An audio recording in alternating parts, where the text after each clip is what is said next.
Hi, welcome to another episode of Talking with Docs. I am Dr. Paul Zalzal. And I'm Dr. Brad Wiening. And today's episode, we are going to discuss surgical treatment options for knee arthritis that don't include a total knee replacement. Nice. So I get asked that, is there anything else I can do other than a total knee replacement surgically for my knee arthritis? I've tried everything non-operatively and I'm still having a lot of pain. So I usually tell them yes. I say there's a possibility that it's not going to be as successful in relieving their pain as a knee replacement, but particularly for younger people, for whatever reason, there definitely are some choices. And the top three choices that I give them would be arthroscopy, or what people refer to as a clean out.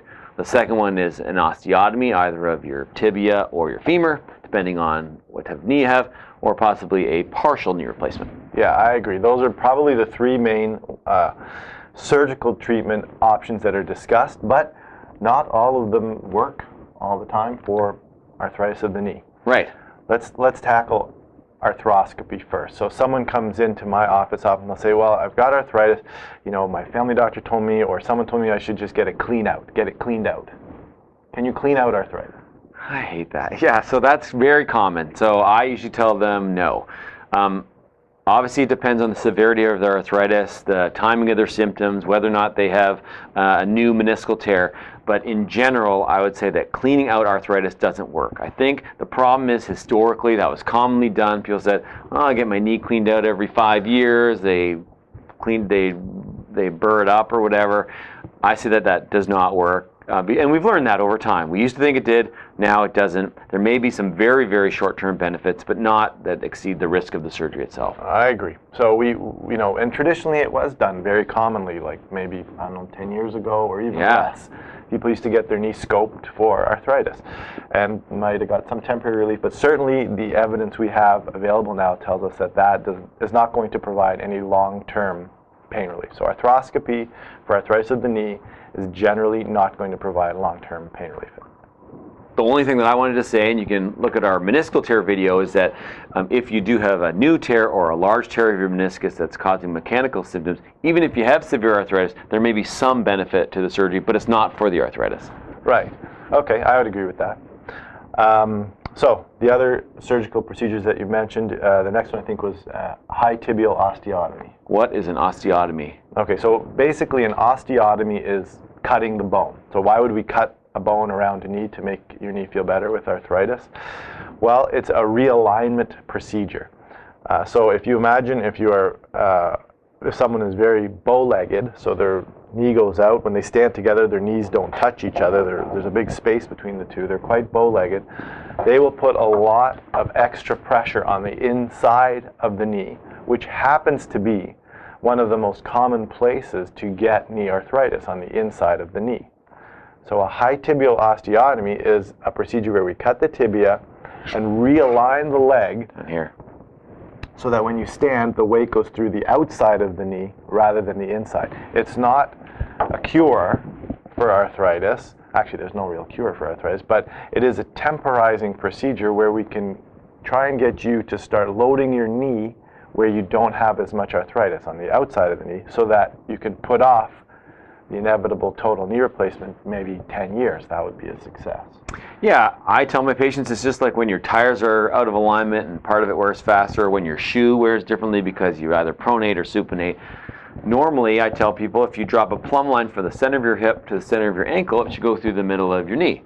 If you're really bow-legged, it goes more through the inside, and that's the compartment that usually wears out faster. So by making you relatively more knock-kneed as opposed to bow-legged, we change the alignment like you were talking about. But the arthritis still persists. Right. And now, much less commonly, people are knock-kneed and have a lot of arthritis on the outside of the knee, and we can do a procedure where we cut the femur and realign the leg to try and shift the weight-bearing axis over to a part of the knee that on the inside that doesn't have arthritis.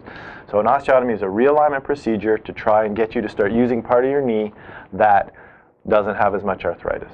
And what's interesting, and you can refer to one of our osteotomy videos, is that over the last 8 years we've been using computer-assisted surgery or navigation to increase our accuracy of realignment, which has really changed, I think, the game for osteotomies. Yeah, I think that's really helped us line things up a little better and no pun intended. Yeah, make the outcomes better. So we talked about arthroscopy, doesn't really work great. osteotomy, a reasonable option, and you mentioned a partial knee replacement.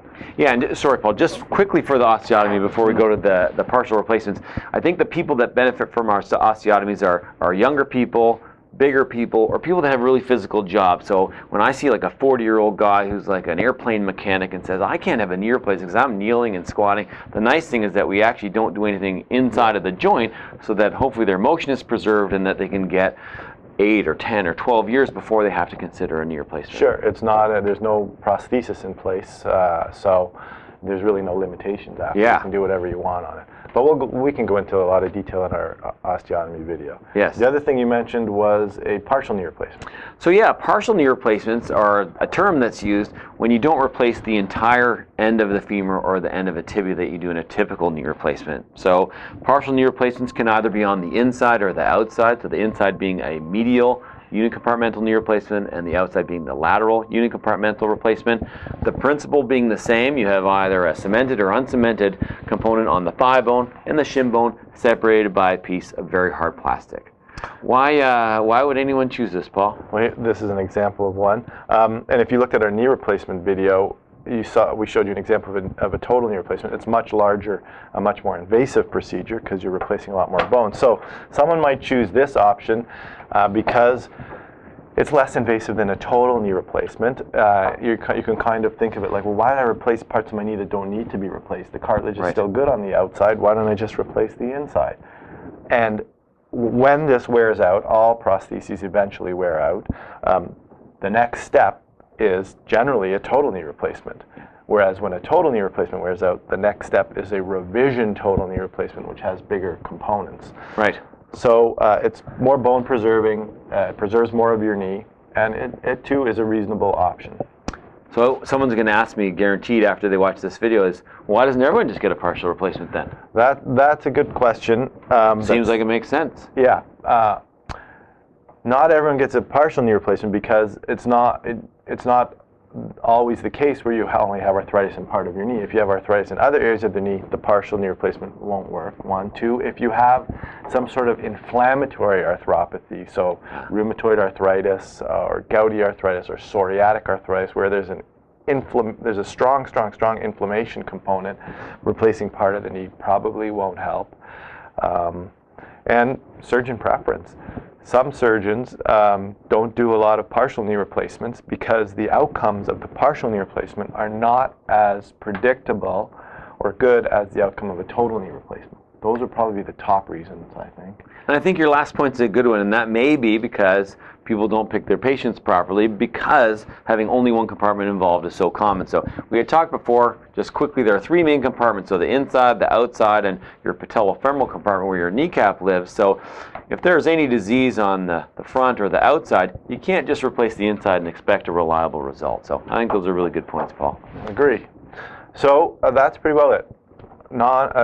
Surgical options for knee arthritis, other than a total knee replacement, fall into the 3 main categories of arthroscopy, osteotomy, or partial knee replacement. Oh, there are patellofemoral replacements too. We didn't mention those. That would fall under, I guess, the category of partial replacement. Yeah. So yes, sometimes that's done as well for isolated arthritis of the end of the femur, called your trochlea, and your kneecap. Yeah, again, the outcomes of those are not quite as good as total knee replacement, and those are really not very commonly done.